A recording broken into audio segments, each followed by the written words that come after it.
बोलो सतगुरुदेव की जय। बंदी छोड़ कबीर परमेश्वर जी की जय।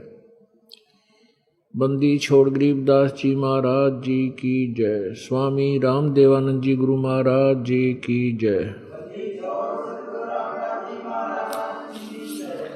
सर्व संतों की जय, सर्व भक्तों की जय, धर्मी पुरुषों की जय।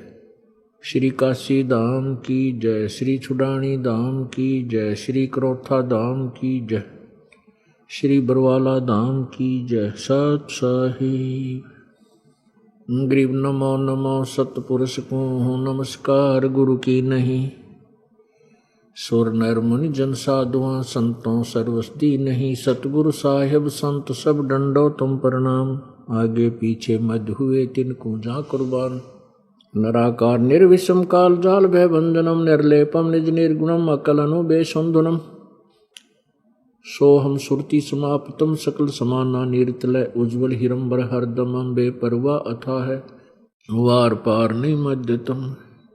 गरीब जो सुमर सिद्ध होई गणनायक गलता न करो अनुग्रह सोई पारस पद परवाना। आदि गणेश मनाऊं गणनायक देवन देवा चरण कमल लो लाऊं आदंत करूं सेवा। परम शक्ति संगीतम रिद्धि सिद्धिदाता सोई अवगत गुण अतीतम सत्य पुरुष निर्मोही जगदम्बा जगदीशम। मंगल रूप मुरारी तन मन अर्पों शीशम भक्ति मुक्ति भंडारी। सुर नर मुनि जन ध्यावे ब्रह्मा विष्णु महेशा शेष सहस मुख गावे पूज्य आदि गणेशा। इंद्र कुबेर सरीखा वरुण धर्म राय ध्यावे समर्थ जीवन जी का मन इच्छा फल पावे। 33 कोटि आधारा ध्यावे 88 उत्तर भव जल पारा कट है यम की फांसी। 33 कोटि आधारा ध्यावे 88 उत्तर भव जल पारा कट है यम की फांसी। सत साहिब कर जोरूं विनती करूं दरूं चरण पर शीश। गुरु जी राम देवानंद जी महाराज ने दियो नाम बख्शीश। कोटि कोटि सिजदा करूं कोटि कोटि प्रणाम। चरण कमल में राखियो मैं बंदी जाम गुलाम। कुत्ता तेरे दरबार का मोतिया मेरा नाम। गले प्रेम की जेवड़ी झांखें चो जाऊं। तो करो तो बावड़ूं दूर दूर करो तो जाऊं। जो राखो तो ही रहूं जो देवो सो खाऊं। जय इब कै सतगुरु मिले सब दुख आँखों रो। चरणों ऊपर शीस धरूं कहूं जो कहनी हो। कबीर साईं मिलेंगे पूछेंगे कुशलात। आज अंत की सब कहूं अपने दिल की बात। गुरु जी तुम ना भूलियो चाहे लाख लोग मिल जाही। हमसे तुमको बहुत है तुमसे हमको नहीं। तुमरे विसारे क्या बने मैं किसकी शरण में जाऊं। शिव ब्रंच मुनि नारदा तिनके हृदय न समाऊं। अवगुण किए तो बहुत किए, करत न मानी हार। बावे बंदा बख्श दियो, बावे गर्दन उतार। अवगुण मेरे बाप जी, बख्शो गरीब नवाज। जो मैं पूत कपूत हूँ, बोर पिता को लाज। मैं अपराधी जन्म का, नक्सक बरे विकार। तुम दाता दुखी भंजना, मेरी करो संभार। राम नाम रटते रहो, राम नाम रटते रहो, जब तक घट में प्राण। कब हो तो दीन दयाल के, बनक पड़ेगी कौन। लूट सको तो लूटियो, राम नाम की लूट। पीछे फिर पछताओगे, प्राण जाएंगे छूट। नहीं भरोसा देही का, विनस जावे छिन माही। श्वास उश्वास में नाम जपो हो, और यतन कछु नाही। श्वास उश्वास में नाम जपो, व्यर्थ श्वास मत खो। ना जाने इसे श्वास को, आवण हो कि न हो। पृथ्वीपति चकवे गए, जिनके चक्र चलंत। रावण सरीखे कौन गिने, भाई ऐसे गए अनंत। वो मर्द गर्द में मिल गए, रावण से रणधीरी। कंस के सी चाणूर से, हिरण्यकशिपु बलबीर। तेरी क्या बुनियाद है, तू जीव जन्म धर लेत।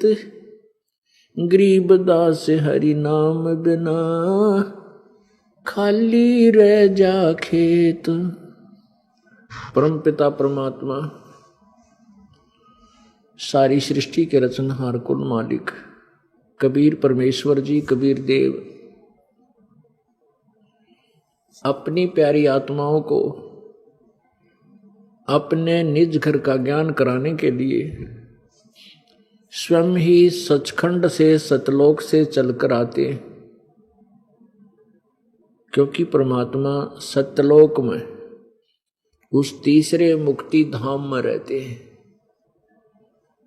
एक लोक मुक्ति लोक में रहते हैं, पहला ब्रह्म का लोक है, जिसके 21 ब्रह्मांड हैं, जिसे अक्षर पुरुष भी अक्षर पुरुष कहते हैं। ये काल है। और दूसरा धाम, दूसरा लोक परब्रह्म का है, जो अक्षर पुरुष कहलाता है। इन दोनों के धामों से, इन दोनों के स्थानों से तीसरा जो मुक्ति धाम है, वो सत्यलोक है। वहां परमात्मा कबीर देव, कबीर परमेश्वर, जिनकी उपाधि सत्य पुरुष है। सत्य पुरुष कहो, परम अक्षर ब्रह्म कहो, अविनाशी परमेश्वर कहो, ये उपमात्मक नाम है परमेश्वर के। वास्तविक नाम है उनका कबीर देव। उन्हीं को फारसी भाषा में, अरबी भाषा में अल्लाहु अकबर बोलते हैं। अल्लाह कबीर, अल्लाहु अकबर, अल्लाह कबीर। भले ही अल्लाह कबीर का अर्थ उन्होंने बड़ा भगवान किया है। अल्लाह माने प्रभु और कबीर माने वो बड़ा कहते हैं, बड़ा परमात्मा। वास्तविक नाम परमेश्वर का वही है और वो उसी नाम को लेकर के कलयुग में प्रकट हुए। परमात्मा चारों युगों में आते हैं कबीर देव जी। उसे हम अपनी लोकल भाषा में कबीर साहब कहने लग गए। कबीर साहब, कबीर देव, कबीर माने कबीर देव का सीधा अर्थ बनता है कबीर परमेश्वर, कबीर साहब। हम कबीर को कबीर बोलने लगे। वेदों में कबीर लिखा है। जैसे हम अपनी मातृभाषा में वह को वह बोलते हैं, जैसे वेदों को हम वेद बोलते हैं, हम कर्मवीर को कर्मवीर बोलते हैं, धर्मवीर को हम धर्मवीर बोलते हैं। ऐसे ही ये अपभ्रंश होकर के, भाषा भिन्न होकर के कबीर साहब, हम इसे परमात्मा को कहने लगे। उनका नाम कबीर साहब है। और वो परमात्मा अपने वास्तविक नाम से बनारस में सन 1398 संवत 1455 में सहशरीर आकर के एक बालक रूप में कमल के फूल पर लहर तारा तालाब में प्रकट हुए। क्योंकि परमात्मा पूर्ण ब्रह्म प्रत्येक युग में एक ऐसी लीला करते हैं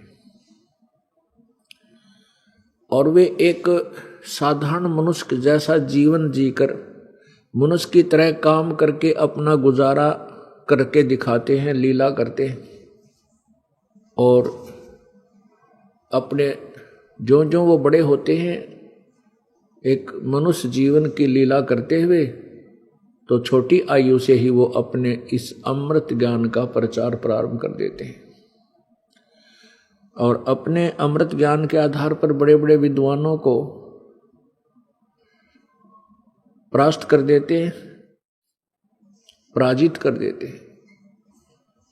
लेकिन वो महिमा के भूखे, वेद ज्ञानहीन, अपनी प्रभुता को न त्याग कर परमात्मा का विरोध करके उनके द्वारा दिए गए उस ज्ञान को, जो साधारण भाषा में होता है, जनता तक नहीं जाने देते, जनसाधारण तक नहीं जाने देते। उसी का दुष्परिणाम अभी तक हमने भोगना पड़ रहा है। परमात्मा ने ये समय सिलेक्ट किया, ये बिचली पीढ़ी का समय चुना। परमात्मा ने पहले ही चुन रखा था, पहले ही कह रखा अपने कबीर सागर में, अर्थात कबीर वाणी में परमेश्वर ने पहले ये वचन बोला हुआ है कि कलयुग में जब बिचली पीढ़ी आवेगी, बिचली पीढ़ी का अर्थ है कि जो शिक्षित समय आएगा, हमारा शिक्षा का समय। क्योंकि जब परमात्मा स्वयं आए थे सन 1398 में, आज से लगभग 600 वर्ष पहले, 610 वर्ष पहले, तो उस समय जनता शिक्षित नहीं थी और सब सदग्रंथ संस्कृत भाषा के अंदर लिपिबद्ध थे और संस्कृत भाषा पढ़ने का केवल एक ब्राह्मण वर्ग को अधिकार था, दूसरा कोई भी वर्ण संस्कृत भाषा नहीं पढ़ सकता था। जिस कारण से वो जो तत्व ज्ञानहीन ऋषि गुरु महर्षि थे, वो एक संस्कृत भाषा से परिचित थे, ब्राह्मण वर्ग से थे।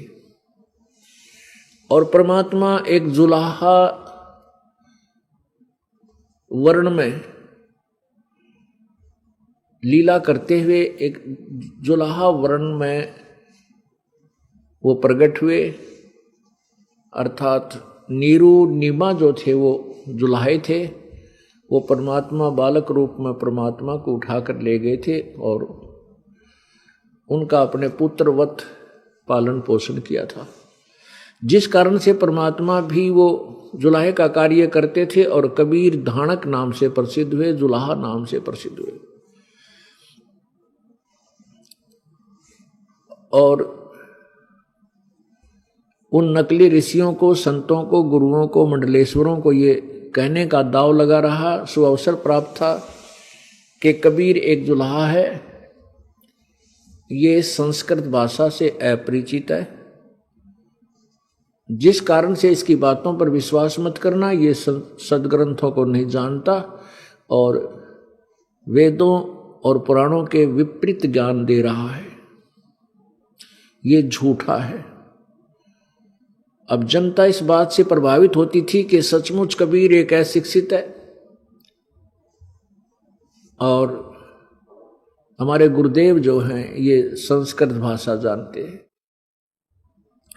और वास्तविक ज्ञान वेदों और पुराणों में ही विद्यमान है जो संस्कृत भाषा में लिखे हुए हैं। और भोली जनता का ये मानना स्वाभाविक था, जिस कारण से अभी तक ये तत्व ज्ञान छुपा रहा, दबा रहा। और ये नकली गुरु लोग हमारे पूर्वजों को शास्त्र विरुद्ध साधना बता करके उनके जीवन को व्यर्थ करते रहे। अब ये बिचली पीढ़ी प्रारंभ होगी।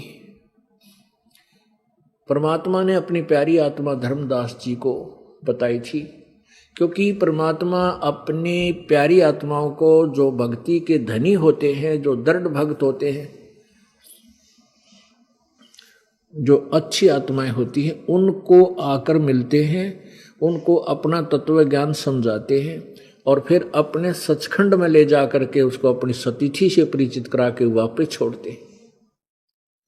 फिर वो आत्मा परमेश्वर की गवाह बनती है, जो अब हमारे इस भक्ति काल में, अब ये बिचली पीढ़ी में वह गवाह हमारे काम आगे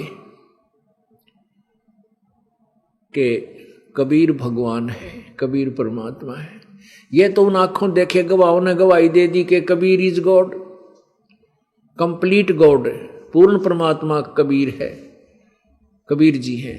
और साथ में हमारे सदग्रंथों ने, पवित्र वेदों ने, पवित्र गीता जी ने, पवित्र पुराणों ने ये सहयोग दिया है कि वो परमात्मा कबीर है और वो एक देशीय है, सतलोक में रहता है, सचखंड में रहता है।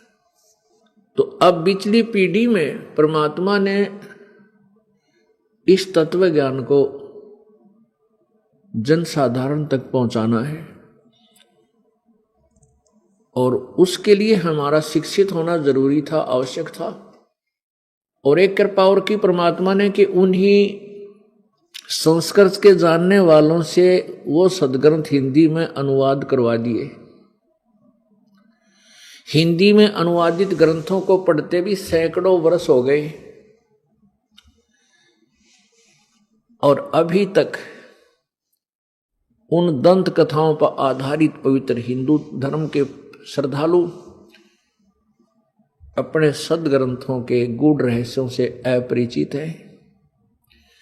अब ये दास आपके सामने सदग्रंथों को के गूढ़ रहस्यों को सार्वजनिक कर रहा है, आपको आपके रूबरू कर रहा है, तब आपका विश्वास दृढ़ हो रहा है कि सचमुच अपने को जो ज्ञान दिया गया था उन नकली गुरुओं के द्वारा, उस सारा कंप्लीटली आउट ऑफ सिलेबस था, पूर्ण रूप से हमारे सदग्रंथों के विपरीत था।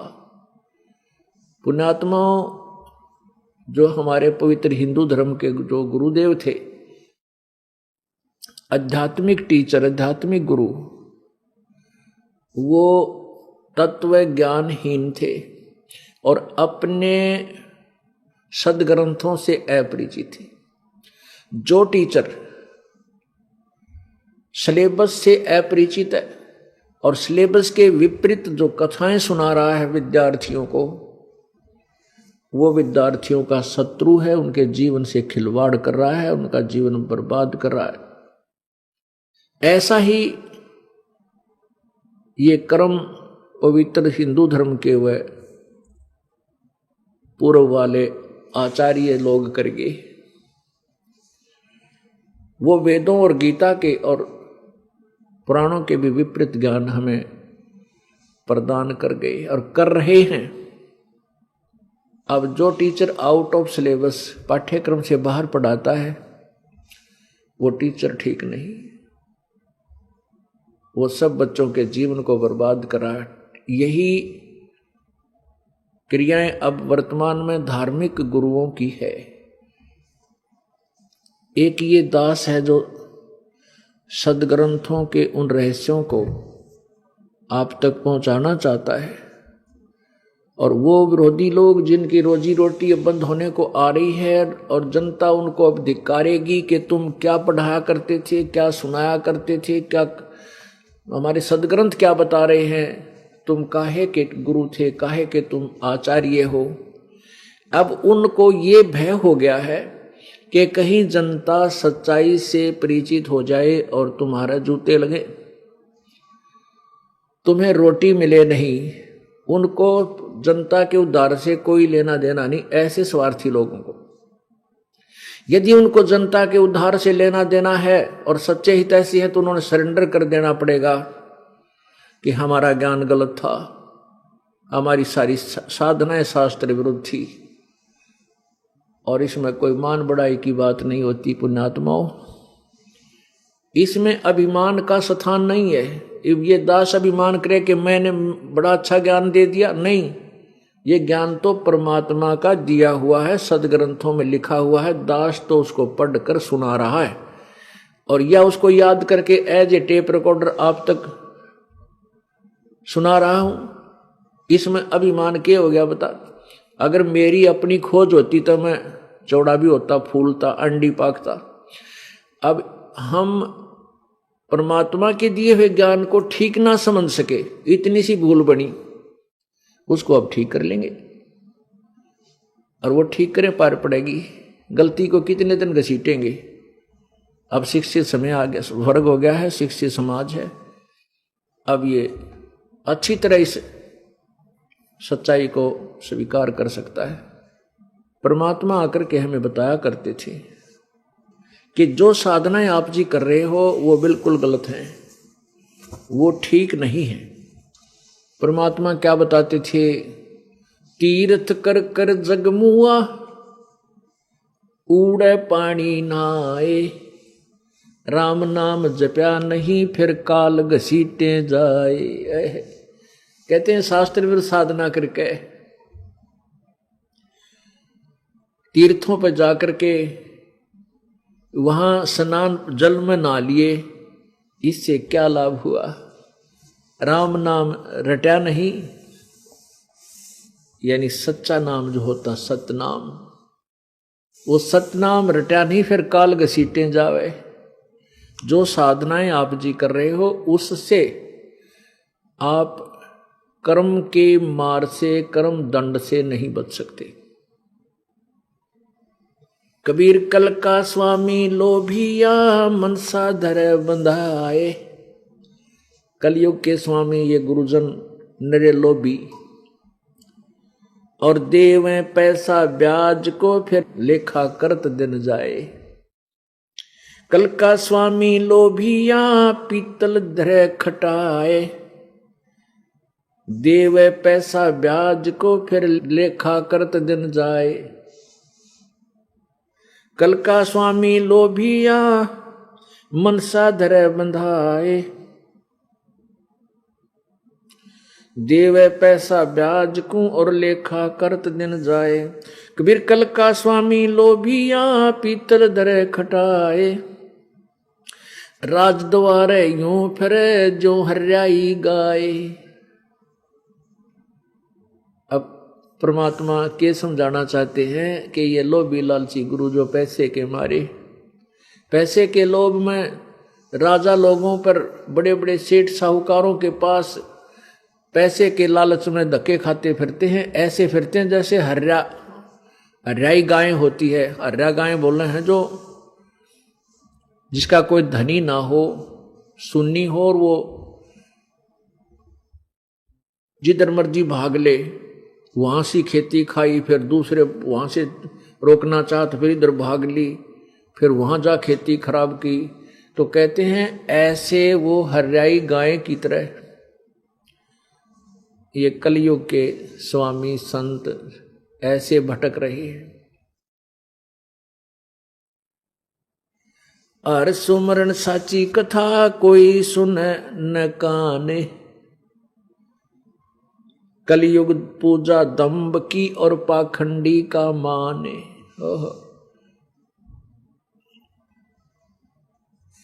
हरि सुमरन और साची कथा, सत्य कथा यानी तत्व ज्ञान, और परमात्मा की भक्ति कोई सुने है कान, यानी कोई लाखों में एक आध भगत इस तरफ प्रेरित है। और वो प्रेरित है, वो किस चीज को ज्यादा मानता है?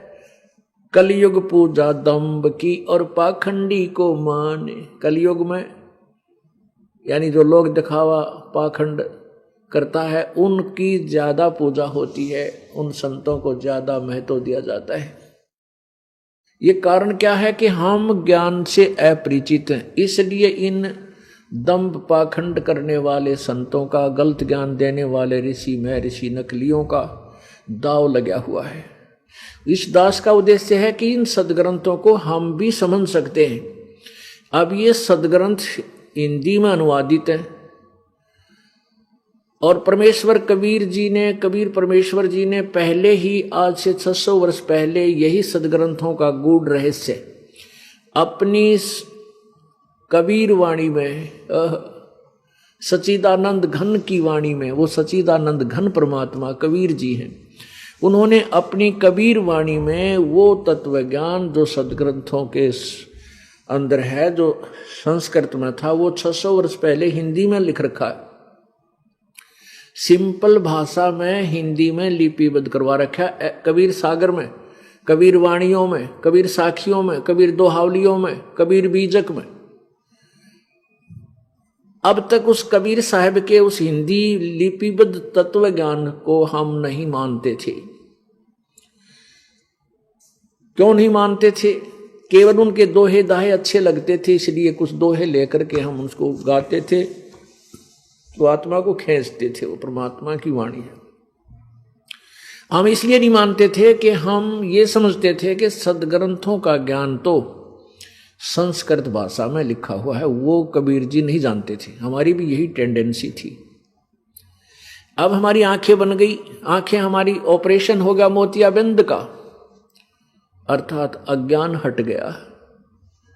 अब हम तुलना करते हैं सदग्रंथों से कबीर परमेश्वर की वाणी को, तो वो ज्यों के त्यों प्रमाण परमात्मा की वाणी में मिलते हैं, उस सच्चिदानंद घन की वाणी में मिलते हैं, जो गीता जी अध्याय नंबर 4 के श्लोक नंबर 32 में लिखा है कि जैसा कि 25 से 29, 30 तक, 31 तक जो ज्ञान बताया है कि कोई ऐसे साधना करता है, कोई देवताओं की पूजा करता है, कोई व्रत रखता है, कोई अहिंसावादी है, कोई केवल दिन अपना पाठ करके जो है ना स्वाध्याय करके ही अपनी साधना को कर्म पाप नाशक मानता है।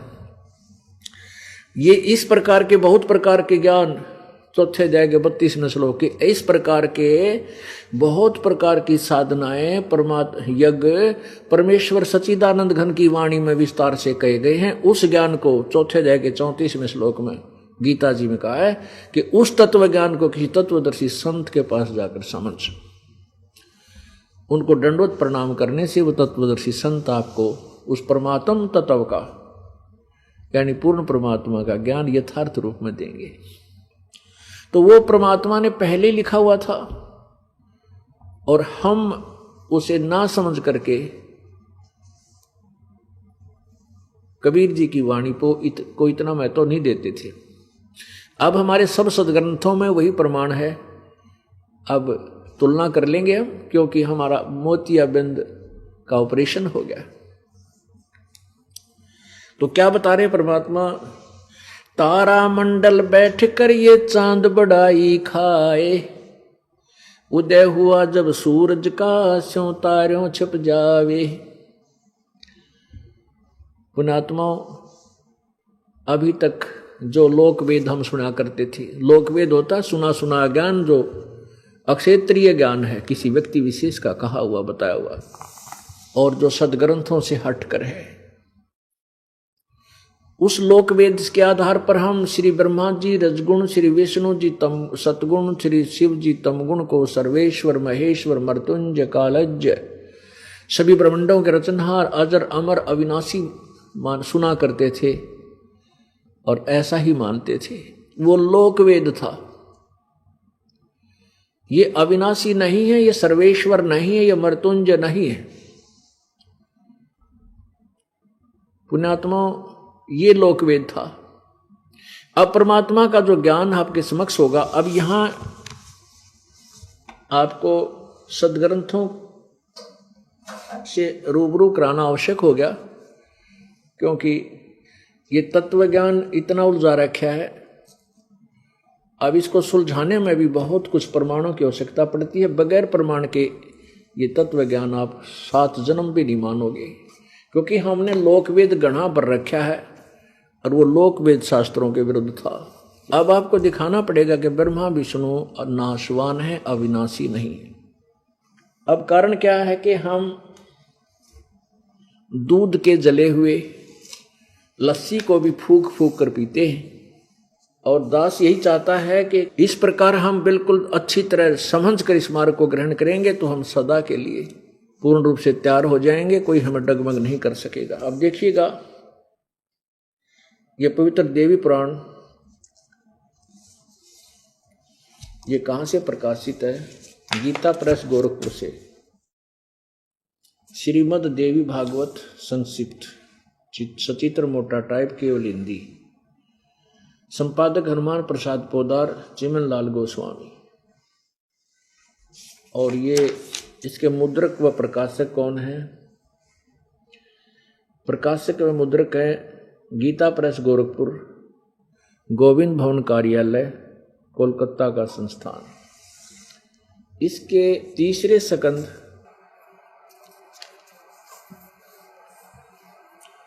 123 पृष्ठ और तीसरा सकंद, भगवान विष्णु जी अपनी माता दुर्गा की महिमा सुना रहे हैं। तुम शुद्ध स्वरूपा हो, यह संसार तुम्ही से उद्भासित हो रहा है। मैं यानी विष्णु, ब्रह्मा और शंकर, हम सभी तुम्हारी कृपा से विद्यमान हैं। हमारा आविर्भाव माने जन्म और तिरोभाव माने मृत्यु हुआ करता है। केवल तुम ही नित्य हो, जगत जननी हो, प्रकृति और सनातनी देवी हो। प्रकृति भी दुर्गा को कहते हैं, ये याद रखना, क्योंकि गीता जी में आपका काम आओगा जब गीता जी, पवित्र गीता जी शास्त्र का, सदग्रंथ का आपके समक्ष अनुवाद किया जाएगा। शंकर भगवान बोले, देवी यदि महाभाग विष्णु तुम्ही से प्रकट हुए हैं तो उनके बाद उत्पन्न होने वाले ब्रह्मा भी तुम्हारे ही बालक हुए। फिर मैं तमोगुणी लीला करने वाला शंकर क्या तुम्हारी संतान नहीं हुआ? अर्थात मुझे भी उत्पन्न करने वाली तुम ही हो। शिवे संपूर्ण संसार की सृष्टि करने में तुम बड़ी चतुर हो। यहां देखो, इसी के 123 के नीचे, इस संसार की सृष्टि, स्थिति और संहार में तुम्हारे गुण सदा समर्थ हैं। उन्हीं तीनों गुणों से उत्पन्न हम ब्रह्मा, विष्णु एवं शंकर नियमानुसार कार्य में तत्पर रहते हैं। अब इससे क्या सिद्ध हो गया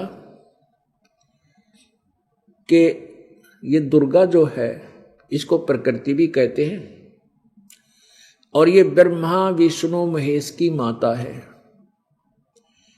और तीसरा ये सिद्ध हुआ कि रजगुण ब्रह्मा जी, सतगुण विष्णु जी और तमगुण शंकर जी है। और चौथा ये सिद्ध हुआ कि ये नाशवान है, अविनाशी नहीं है। ब्रह्मा विष्णु महेश खुद स्वीकार कर रहे हैं कि हमारा तो जन्म और मृत्यु होता है, हम अविनाशी नहीं हैं। अब प्रश्न चल रहा है परमात्मा की उस अमर वाणी का, सच्चिदानंद घन की वाणी से आपको वो तत्व ज्ञान सुनाया जा रहा है। तारा मंडल बैठे करिए चांद बड़ाई खाए, उदय हुआ जब सूरज का सैतारों छुप जावे। अब अभी तक हम ये ज्ञान सुना करते थे, ब्रह्मा विष्णु महेश अजरो अमर हैं, सर्वेश्वर हैं, महेश्वर हैं, इन्हीं की पूजा करने से पूर्ण मोक्ष प्राप्त होता है। ये सारी सृष्टि के रचनार हैं। ये स्वयं स्वीकार करते हैं कि हमारा तो जन्म मृत्यु होता है, और दुर्गा इनकी माता है। और इनका पिता कौन है? ये ज्योति निरंजन, जिसको ब्रह्म भी बोलते हैं, वो काल है।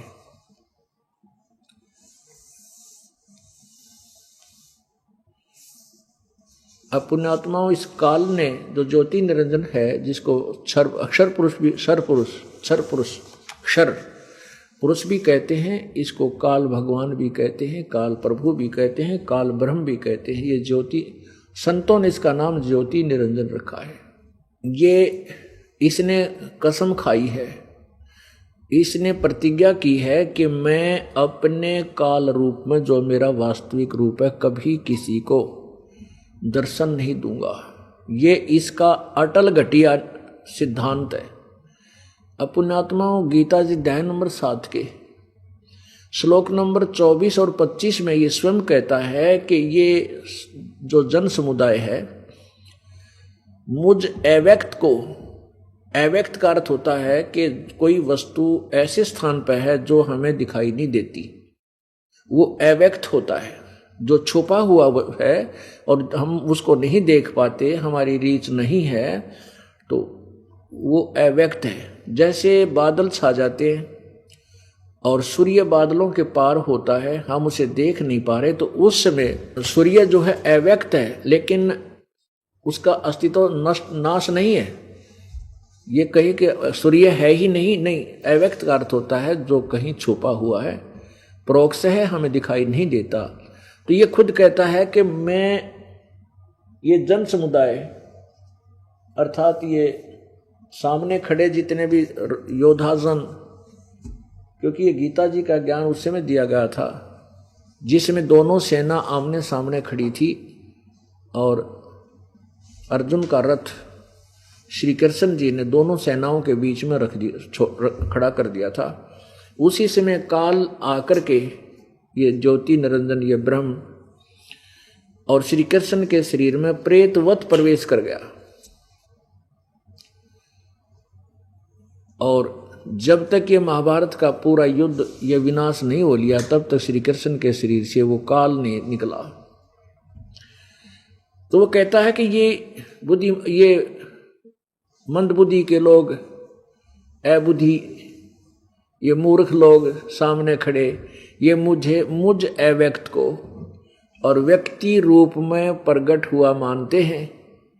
मुझे ये कृष्ण मान रहे हैं, मैं कृष्ण नहीं हूं, क्योंकि कृष्ण जी तो वहां खड़ा ही था। अगर ये शब्द कृष्ण जी बोलते तो वो नहीं बोलते ये बातें, क्योंकि श्री कृष्ण जी गीता नहीं बोल रहे थे, वो काल ब्रह्म सदाशिव ये बोल रहा था। इसको सदाशिव भी कहते हैं, काल रूपी ब्रह्म भी कहते हैं। अब गीता जी अध्याय नंबर 7 के श्लोक नंबर 24-25 में आपको दिखाते हैं। देखिएगा, ये पवित्र गीता जी,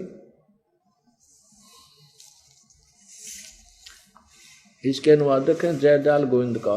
ये गीता प्रेस गोरखपुर से प्रकाशित है और जयदयाल गोविंद का इसके अनुवादक हैं। अध्याय नंबर 7 में और श्लोक नंबर 24-25 ये देखिएगा। ये है अध्याय नंबर 7 और इसमें 24 में कहा है, ये बुद्धिहीन पुरुष, ये बुद्धिहीन व्यक्ति मेरे अनुत्तम, यानी अनुत्तम माने अश्रेष्ठ, अविनाशी परम भाव को न जानते हुए,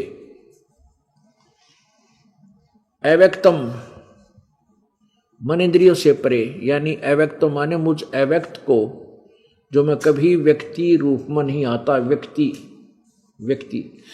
माम माने मुझ को, सच्चिदानंद परमात्मा नहीं, ये अनुवाद है माम, अव्यक्तम माम व्यक्तिम आपनम मन्यते। संस्कृत भी पढ़ लेंगे हम, संस्कृत भी, क्योंकि ये नागरी लिपि है।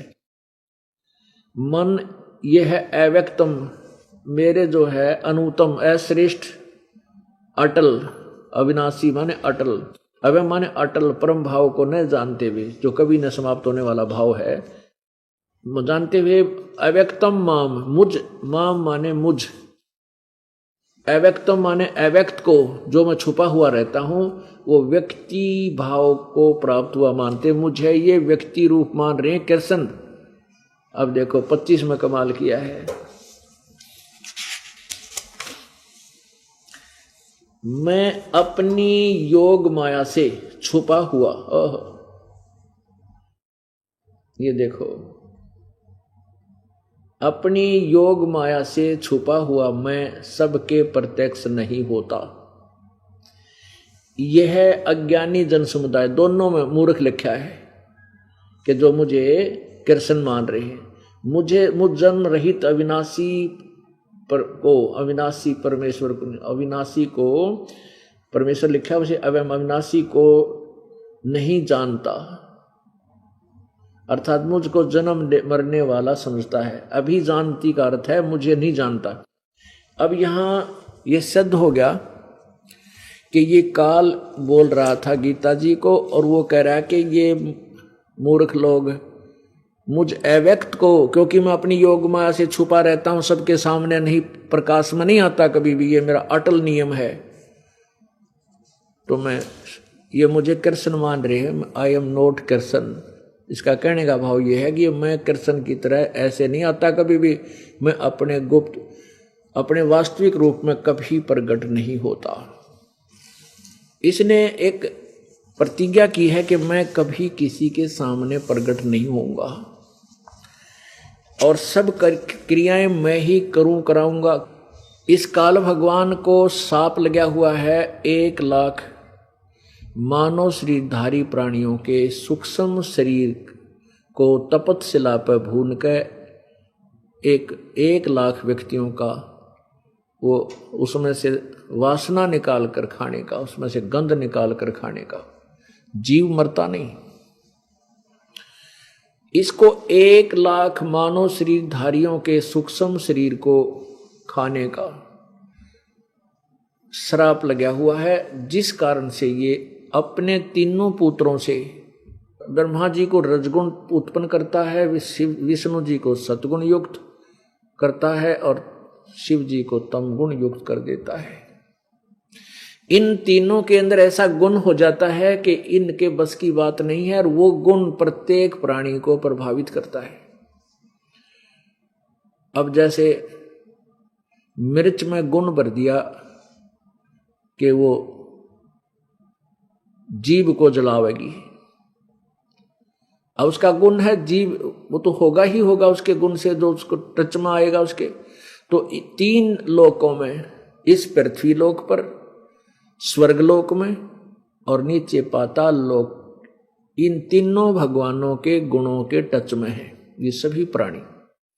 और सभी प्राणी इनसे, इनके गुणों से प्रभावित है। जैसे किसी ने भांग पी रखी है, तो भांग पीने के बाद चाहे उसने 1000 आदमी पी रहे हैं और चाहे लाखों ने भांग पी रखी है, सबकी एक जैसी स्थिति होती है।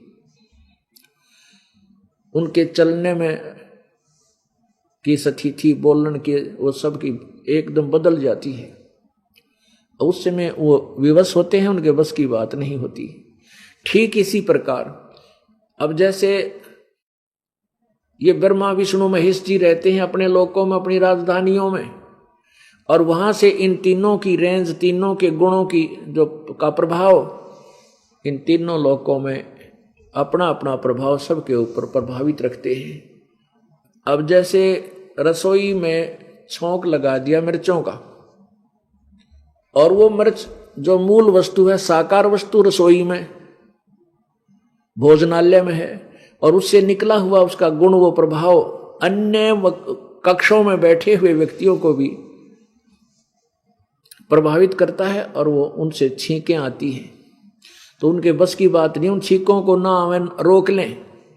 ऐसे ही इन तीनों गुणों, रजगुण ब्रह्मा जी, सतगुण विष्णु जी, तमगुण शिव जी के अंदर ऐसा गुण भर दिया इसने, ये तीनों गुण युक्त कर दिए हैं। इनसे निकल रहे गुण प्रत्येक प्राणी को विवश करते हैं। जैसे ब्रह्मा जी से निकल रहे रजोगुण से ये जीव संतान उत्पत्ति करता है, विवश है। भगवान विष्णु जी से निकल रहे सतोगुण से एक दूसरे में ममता, मोह इतना जबरदस्त जकड़ रखा है, जीव के बस का नहीं। और भगवान शिव तमोगुण है, इनके गुण के प्रभाव से इंसान 1 मिनट में गुस्सा हो जा और मार काट मचा दे। इन तीनों पुत्रों से ये काल रूपी ब्रह्म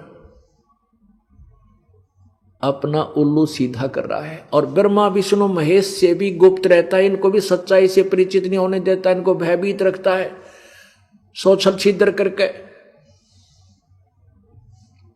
अब पुण्यात्मा जो पहली बार इस ज्ञान को सुनेंगे उनके दिल में एकदम धक्क देसी होगी कि भाई कमाल कर दिया, यू महाराज तो मेंटल लगता है हमें। ब्रह्मा विष्णु महेश के माता पिता बता रहा है, हमने कभी सुना नहीं। पुण्यात्माओं, बात यही बिगड़ रही है कि हमने ये सच्चा ज्ञान सुना को नहीं, हमने झूठा सुन रखा है, वो लोकवेद सुन रखा है।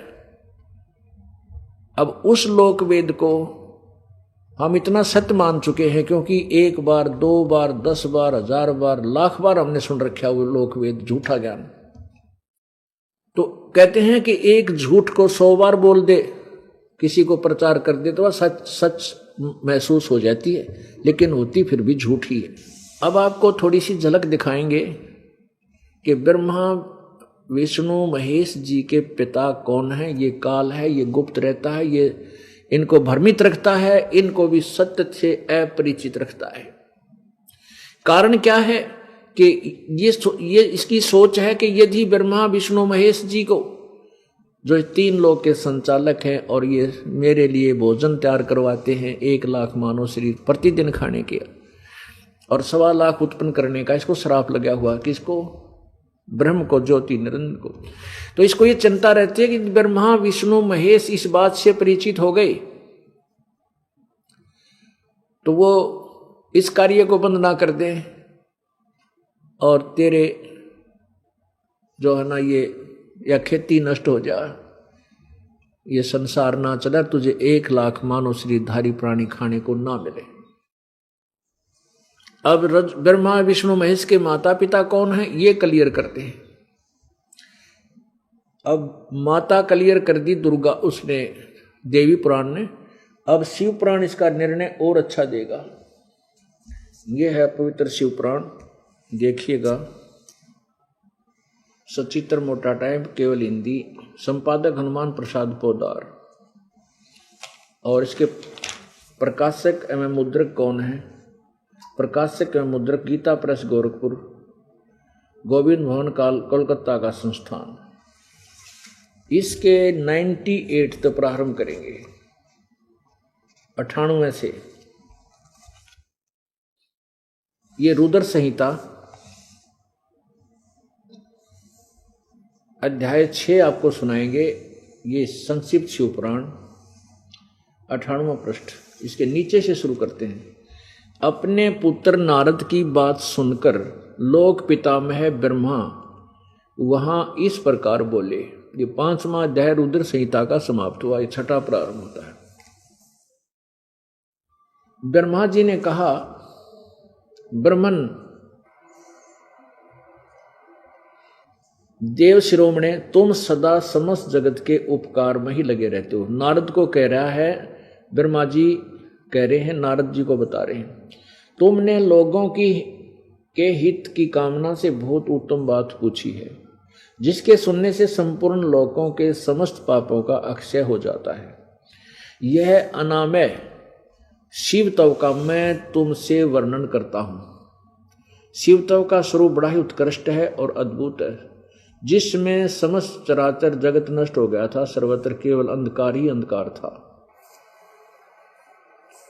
उस समय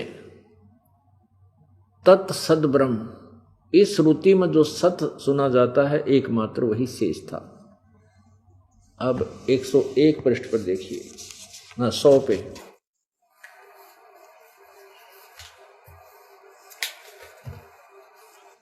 ये देखिएगा, जिस परब्रह्म, ये 100 पृष्ठ पे, जिस परब्रह्म के विषय में ज्ञान और अज्ञान यानी मिला जुला उलझ पुलझ ज्ञान, ब्रह्मा जी कह रहे हैं, जिस परब्रह्म के विषय में ज्ञान और अज्ञान से पूर्ण उक्तियों द्वारा इस प्रकार विकल्प किए जाते हैं, उसने कुछ काल के बाद द्वितीय की इच्छा प्रकट की। उसके भीतर एक से अनेक होने का संकल्प उदित हुआ। तब उस निराकार परमात्मा ने अपनी लीला शक्ति से अपने लिए मूर्ति अर्थात आकार की कल्पना की। ये आगे देखो, जो मूर्ति रहित परब्रह्म है उसी की मूर्ति कौन है? उसी की मूर्ति ये है, भगवान सदाशिव हैं। ये सदाशिव काल को कहते हैं, ये ध्यान रखना, याद रखना। अर्वाचीन और प्राचीन विद्वान उन्हीं को ईश्वर कहते हैं। उसमें एकाकी रहकर स्वेच्छानुसार विहार करने वाले उन सदाशिव ने अपने विग्रह से स्वयं ही एक स्वरूप भूता शक्ति की सृष्टि की, जो उनके अपने श्री अंग से कभी अलग होने वाली नहीं थी। उस पराशक्ति को प्रधान प्रकृति, ये भी ध्यान रखना कि ये दुर्गा है, इसको प्रकृति बोलते हैं, प्रधान भी इसी को बोलते हैं। गुणवती माया बुद्धि तत्व की जननी तथा विकार रहित बताया गया है। वह शक्ति अंबिका कही गई है, अंबिका भी इसी को कहती है। उसी को प्रकृति दुर्गा को सर्वेश्वरी त्रिदेव जननी, ब्रह्मा विष्णु महेश की माता जननी, नित्य और मूल कारण भी कहते हैं। सदाशिव ये काल द्वारा, सदाशिव यानी काल ब्रह्म द्वारा प्रकट की गई उस शक्ति के 8 भुजाएं हैं। सिद्ध हो गया कि दुर्गा को ही प्रकृति कहते हैं। दुर्गा के विषय में जानकारी चल रही है। वह देवी नाना प्रकार की गतियों से संपन्न है और अनेक प्रकार के अस्त्र शस्त्र धारण करती है। दुर्गा, उसके खुले हुए नेत्र खिले हुए कमल के समान जान पड़ते हैं। वह अचिंत तेज से जगमगाती है। वह सबकी योनि है और सदा उद्यमशील रहती है।